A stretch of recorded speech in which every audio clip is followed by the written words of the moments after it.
पहले चॉकलेट में ऐसा क्या था कि ये इतना टेस्टी होने के बाद भी लोग इसे छूना भी पसंद नहीं करते थे। और पहले के गाजर में ऐसा क्या था जिसको देखते ही आपकी नींद उड़ जाएगी। भाई वीडियो को पूरा एंड तक देखना क्योंकि ये बहुत मस्त वीडियो है। और अभी तक चैनल को सब्सक्राइब नहीं किया तो सब्सक्राइब करके उस बगल वाले बेल आइकन को दबा देना। नंबर 12, समोसा। ये एक ऐसा फूड आइटम है जिसे सौभाग्य प्राप्त है कि चाहे दुनिया इधर की उधर क्यों ना हो जाए, वो आप थाली से हटा ही नहीं सकते। आप इसे ब्रेकफास्ट, लंच, डिनर लगभग हर समय खा सकते हैं। और सबसे बड़ी बात यह है कि आप इसे हर चीज के साथ खा सकते हैं। लेकिन इंडिया की सड़कों पर राज करने वाला ये समोसा पहले ऐसा नहीं हुआ करता था। इंडिया आने से पहले समोसा टर्की और ईरान में बनाया जाता था और उस समय का समोसा हमारे समोसे से बिल्कुल अलग था। पहली बात तो उसमें आलू की जगह पर मीट हुआ करता था और दूसरी बात उसे तला नहीं जाता था बल्कि उसे जलते हुए अंगारों के बीच रख दिया जाता था ताकि उसे ठीक से ढंग से सेका जा सके। Number 11, chocolate. आज चॉकलेट तो खाया जाता है लेकिन पहले इसे गर्म करके पिया जाता था। और इतना ही नहीं, आज के टाइम पर हम जहाँ चॉकलेट को मीठा करके खाते हैं वही पहले के समय में चॉकलेट को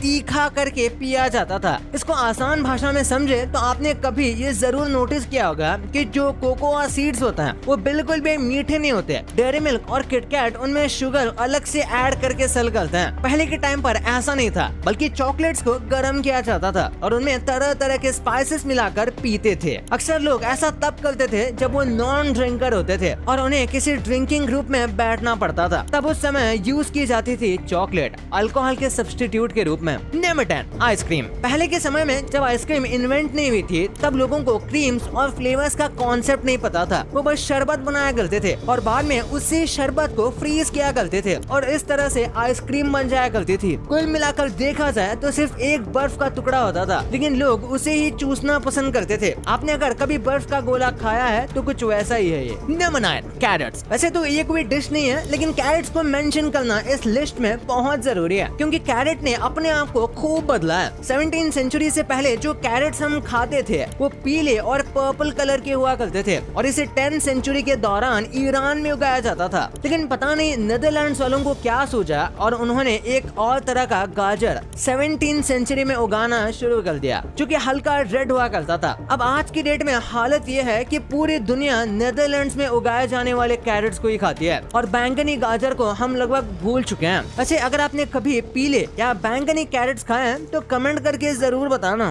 नंबर 8, कॉफी। शुरुआती दौर में कॉफी को उसके रॉ फॉर्म में ठंडा करके पिया जाता था और वो भी बिना किसी चीनी, बिना किसी दूध या क्रीम के। उसी तरह कॉफी भी उन लोगों को सर्व की जाती थी जो कि ड्रिंक करने वाले लोगों के ग्रुप में मौजूद होते थे लेकिन ड्रिंक नहीं करते थे। नंबर 7, मोमोज। मोमोज को आज की डेट में इंडियन स्ट्रीट्स के सबसे पॉपुलर लेकिन सबसे अनहेल्दी डिश माना जाता है। लेकिन मोमोज हमेशा से ऐसा नहीं था। मोमोज का ओरिजिन मेनली तिब्बत में हुआ था और वहाँ वो बिल्कुल भी अनहेल्दी नहीं होते थे। ऐसा इसलिए क्योंकि वहाँ मोमोज को हमारे तरीके से नहीं बनाया जाता था। ना तो वहाँ तंदूरी मोमोज होते थे और ना ही वहाँ फ्राइड मोमोज थे। मोमोज को सिर्फ स्टीम किया जाता था और उसकी स्टफिंग के लिए बहुत ही केयरफुली न्यूट्रिएंट्स वाली सब्जियों को और फिर मीट को ऐड करते थे। और सबसे बड़ी बात कि मोमोज के आउटर लेयर के मैदे को जितना हो सके उतना पतला रखा जाता था। लेकिन ऐसा इंडिया में तो हो ही नहीं सकता। हम जब तक किसी चीज के ऊपर भर भर के तेल मसाला ना डाल लें तब तक हमें उसे खाने में मजा कहाँ आता है। Number 6, sushi. सुशी उन चुनिंदा पॉपुलर डिशेस में से एक है जिसके फैंस कम हैं और हेटर्स ज्यादा, लेकिन फिर भी ये डिश काफी पॉपुलर है। सुशी हेटर्स को अक्सर सुशी खाकर लगता है कि इसे खाया क्यों जा रहा है। और अगर आप सुशी हेटर हैं तो आपके लिए गुड न्यूज कि सुशी सच में खाने वाली चीज नहीं है। अगर हम पुराने समय के जापान में चले जहाँ की सुशी को डेवलप किया गया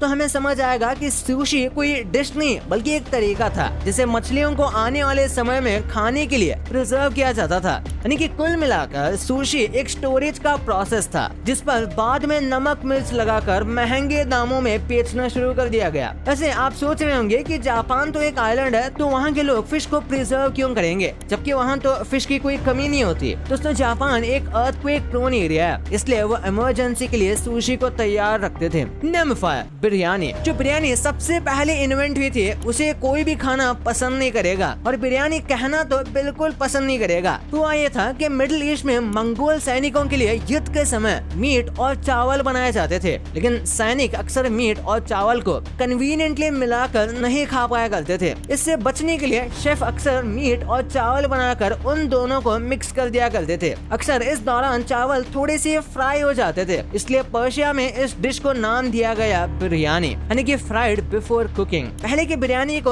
आज की डेट में ग्रेवी चावल कहा जाए तो गलत नहीं होगा। नंबर 4, गुलाब जामुन। ये उस समय की बात है जब गुलाब जामुन अपने मायके में यानी कि टर्की में रहा करता था और इंडिया में नहीं आया था। उस समय ये मैदे की छोटी छोटी गोलियों को सेन कर चाशनी में डाल दिया जाता था और लोग अज्यूम कर लेते थे कि यही गुलाब जामुन है। धीरे धीरे टर्की के लोग इंडिया आए और यहाँ आकर उन्होंने यहाँ के शेफ्स को अपनी ये स्वीट डिश खिलाई। शेफ्स को लगा कि इसमें काफी कमजोरियां हैं। पहली बात तो ये कि ये काफी हार्ड हो जाती है और दूसरा इसे खाकर सिर्फ चीनी का स्वाद आता है। इस पर इंडियन शेफ्स ने इसके बैटर को थोड़ा और सॉफ्ट बनाया और साथ में इसके अंदर ऐड किया खोया। मुंह में जाते ही घुल जाने वाला खोया ऐड कर देने के बाद गुलाब जामुन का एवोल्यूशन पूरा हो गया और मैदे की मीठी गोली से आगे बढ़कर गुलाब जामुन ग्लोबल लेवल पर इंडियन स्वीट डिश का लीडर बन गया। नंबर 3, राजमा। अगर आपने कभी इंग्लिश ब्रेकफास्ट की प्लेट देखी हो तो आपने नोटिस किया होगा कि इसमें राजमा जैसा कुछ नजर आता है। राजमा उन चुनिंदा डिशेस में से एक है जिसे अंग्रेजों ने हमसे नहीं बल्कि हमने अंग्रेजों से लिया है। राजमा एक यूरोपियन डिश है और वहाँ वो लोग राजमा को हमारी तरह पका कर नहीं खाते बल्कि इसे उबाल कर खाते हैं। राजमा को मसालों का तड़का इंडिया में आकर लगा और हैरानी की बात तो ये भी है कि राजमा अब अंग्रेजों के उस उबले राजमा बीन से ज्यादा पॉपुलर डिश है। Number 2, salad. आज के डेट में सैलेड का नाम सुनते ही याद आता है प्याज, मूली और खीरे। इंडिया में आज के समय में इससे अच्छा तो कोई सैलेड मौजूद नहीं है, लेकिन पहले के समय में सैलेड बाकायदा एक डिश हुआ करता था जिसमें सारी ग्रीन वेजिटेबल जैसे करेला, गोभी और दूसरी वेजिटेबल जैसे कैरेट आया करते थे और लोग उसी के साथ रोटियां खा लिया करते थे। और तो सबसे जरूरी ये था कि सैलेड में नमक और सिरके को डाल दिया जाए। बिना सिरके के सैलेड तो एग्जिस्ट ही नहीं करता था, लेकिन अब तो सिरके का ही ट्रेंड खत्म हो गया और जिस सैलेड को लोग एक फुल मील की तरह खाया करते थे